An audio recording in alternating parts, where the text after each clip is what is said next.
From UFOs to psychic powers and government conspiracies, history is riddled with unexplained events. You can turn back now or learn the stuff they don't want you to know.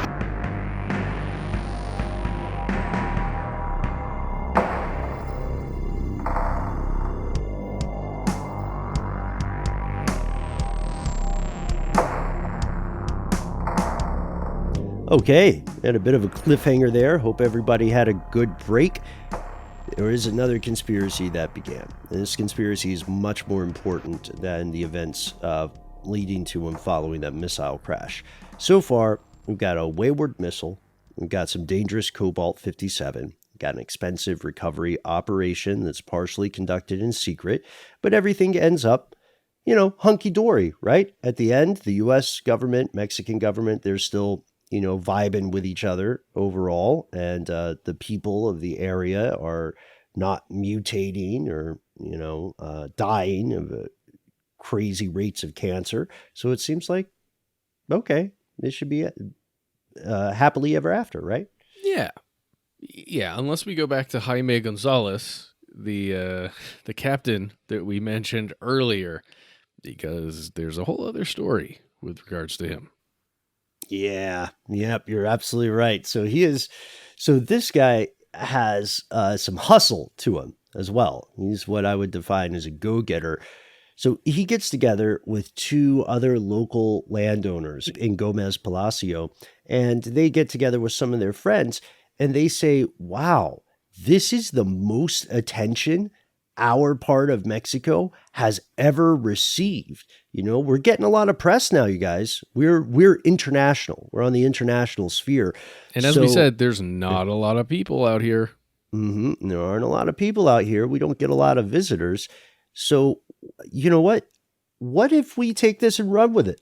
What if we see how far we can stretch this 15 minutes of fame? Guys, why don't we build a hotel and then we'll start encouraging tourism? But we need a hook. We need a compelling reason to visit a place that most of Mexico and most of the world is ordinarily content to ignore. Here's where the story diverges. Couple different versions of what happened here, but they're all kind of similar. Yeah, so some people believe that it was Jaime himself that decided to embellish a bit, to play up this story and the importance of the region and the locals' role in revealing not only this this missile and why this missile got here, but why it ended up crashing here, and then all of these other things, that the sightings and other things that allegedly occurred inside this zone or in this area. Yeah. So he started making his own hero myth. Mm-hmm. Is how this kind of goes, that idea. And then there would be other people who say, well, it was a group effort. The landowners he had joined up with started embellishing the real story of the missile, and then they started adding pseudoscience. They started mixing it with local folklore, and then they started feeding the story out to regional media. This is a very common occurrence after an unusual or extraordinary event. That game of telephone begins, and soon the details of the original story over time get lost amid rumors of stuff like aliens, ghosts, and so on. Matt, when we were talking with your colleague Toby Ball about the Bell UFO incident, that's something he noted as well. This is, and it's not necessarily something that is indicative of somebody being a con artist. Memory is just a treacherous endeavor. Well, and you can look at it a lot of different ways. If you think about Roswell, New Mexico, and how it thrives and is also chained to the tourism there caused by that crash. And I think there's something similar going on there, even to somewhere like Salem, Massachusetts, where an old thing occurred, but then what gets played up are kind of the larger myths around the actual historic events. And then that's what the tourism is based on. And then that's how much of the local population there survives and thrives, is through that tourism. I think this is really common, actually. Yeah, I agree. So something like that happened, whether purposeful or whether unintentional, but at this point, my spy sense says that it was purposeful. Like they knew this could be something big for the area. Whatever the case may be, local newspapers and then later the national media in Mexico picked up this bizarre story, and it continues today. You'll still hear people talking about it. According to the founders of the Zone of Silence, there are strange magnetic anomalies in the atmosphere that prevent radio transmissions in specific points and also make the needles on those compasses spin. And so they imply, this missile fell because of that. And I guess the implication there would be that somehow planes were able to fly over the area safely later because they had been, I don't know, customized to be resistant to that, something to that effect, but they don't really go into that. They also say the magnetic waves are so unique, they create a vortex that draws in material from the upper atmosphere, and that's what sucked in the missile. Nice. And you can read more about where this vortex is supposed to occur at the confluence of these 3 Mexican states and so on. But wait, as Billy Mays was wont to say, there's more, folks. Yeah. You can imagine that as there's an influx of people who are functioning as tourists, they're there for the curiosity of the area, right? Everyone's gathering together, maybe at watering holes, eateries, whatever, wherever people gather, probably a bar. They share stories, right? And as stories are told, they get embellished a little, maybe even another story is somehow added to a different story, and then things just grow and grow and grow. And you can imagine that through all this interaction, just human interaction, the legends became more and more bizarre, really. We're talking about everything from cryptids to just weird stuff going on with the plants and animals in the area. In general, because it's associated with radiation in some way, because of the cobalt 57, there are rumors that somehow plants and animals have mutated, become very strange versions of them, and they're larger. They're like the plants and animals are larger, and then that may actually lead into these rumors that there are larger than normal humanoids that appear out there and then disappear for some reason. You can kind of see the steps where, if it really is a game of telephone and it's not based on something actual that occurred, you can imagine how these legends are generated and then expand. Yeah, exactly. It only takes one person seeing one weird thing out there in the field to give what would appear to be sand to these stories. You also see irregularities cited about the appearance of specific animals. Like one example is the tortoise shells of tortoises in the area have triangular shapes on them, which is unusual. Or that human individuals themselves have been touched by something in the zone. They're growing larger over time, which is a little bit of an Innsmouth vibe, for any Lovecraft fans out there, just without fish people. Spoiler for Lovecraft. Fewer hills, more feet, as in height. Yes, feet as in height. Yes, or more feet. That would be interesting. That feels like a very inconvenient mutation. 3 per leg. That's just what we got now. Have you ever been in a situation where you're like, I wish I had more than just these 2 feet? Because I haven't. Actually, as a drummer. Way. Oh. If I had 2 feet per leg that could move independently, I can imagine some ridiculous bass drum / hi-hat action. You could do crazy stuff, I bet. I feel like that is a great point, and I have learned a lot about you. Even all these years later, I'm going to try not to exaggerate this the way people might have exaggerated the Zone of Silence. But if I'm not on my P's and Q's, I could easily see me years from now telling one of our coworkers, like, yeah, dude, Matt's number one dream is to have more feet. I don't know why he said it. It's on record. Hey, are you a surgeon out there getting into experimental stuff? Write to us. Oh boy. So our normal feet aside, I think between the three of us recording today, we're a total of 6 feet wise. That aside, there were other descriptions that hinged primarily on rocks and minerals in the area. And that's really what people seem to be drawn to, the tourists especially.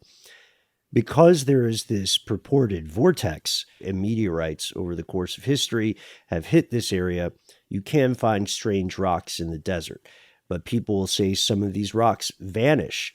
And so these tourists, who are known as zoneros, Zoneros, they come every year specifically to look for some of those marine fossils, some artifacts, whatever they can find, or any curious looking rock, and they take them with them. There are also rock shops in the region that sell geodes and this other kind of stuff for people who don't want to find them on their own. But how do these claims hold up? The answer is not very well. It's very easy to test whether or not a radio works in an area. Yeah, you can turn them on. That's right. Yes. Yes. This guy knows the process. All right. I tried it a couple times, but and use different ones from different decades. Because again, this has been since the 70s. The radio communication, the weird stuff going on in the upper atmosphere, that's a little harder for a layperson to test.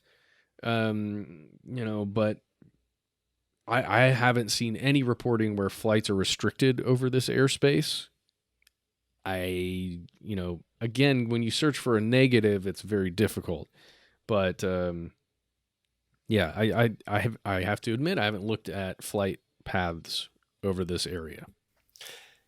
Right. Yeah. But we know that of the multiple people who've gone there to investigate these kind of claims, they've almost all reported their radio communication works just fine. And when you get to the rumors of these mysterious larger people, there is a possible explanation. It's kind of a mundane explanation. It's a little humorous. For a long time, there was this one guy who worked at the field station of the reserve near, the silent zone. And he was a bigger dude. He was a big guy. And for most of the zoneros, he was the only native they would see when they visited the site. And they would say, oh, wow, all these people are giants. But there are other people. It's rural, but there are other people in the area, and they're of average height for the region. And if you got this guy's, family members to stand next to him, you would see that he's pretty tall for his family too. So we're taking one person and we're making an assumption, Also, what about the tortoises? Well, in the Bolson tortoise populations, those triangles are a normal pattern variant. So they are real. They do exist. And they do have those triangular shapes on their shells, but they had those way before 1970. And then the other thing, additionally, over time, the actual location of the zone seemed to migrate. Originally was the site of that missile crash. Then it moved north, kind of following other people's reports or stories from a friend of a friend of a friend, reports of electronic malfunctions. But be that as it may, it is still very popular with tourists and fans of the paranormal. People visit this place from all over, sometimes alone, sometimes they pay local guides, or sometimes it's an excursion from a school. The tourism is not limited to people from Mexico. You'll also see people from the U.S., Germany, Uruguay, Chile, Italy, France, etc., etc. It's popular, and I'm going to argue I think that's what Gonzalez was going for. If you ask most of the locals today, they don't think there's much to the desert. I found a few reports of possible strange lights, but even the locals seemed kind of unimpressed with them. The people who live in the area will say, we don't see a lot of strange things out in the desert, but we do see a lot of strange people. Mm-hmm. Just to be clear, they're referring to the tourist, but they're down with the tourist because tourists bring income to this region. And so if you look at it from their perspective, you don't really have to believe that you live in a land-based version of the Bermuda Triangle. If you have a rock store and people are buying rocks, then let them believe what they want. They're still using real money. And so the story of the Zone of Silence continues on today. There is a conspiracy afoot, we can argue, or there was a conspiracy afoot, but it was a conspiracy to bring tourism to a place that could definitely use extra income, which Matt, I don't see anything wrong with it. Do you? No, I don't think so. Spinning tales and profiting off of those tales is, I mean, there's an entire industry based on it. It's called entertainment. Right. The entertainment industrial complex. Yeah, that's pretty good. The entertainment industrial complex. But they're doing it to directly benefit their town. Exactly. And they're not hurting anyone.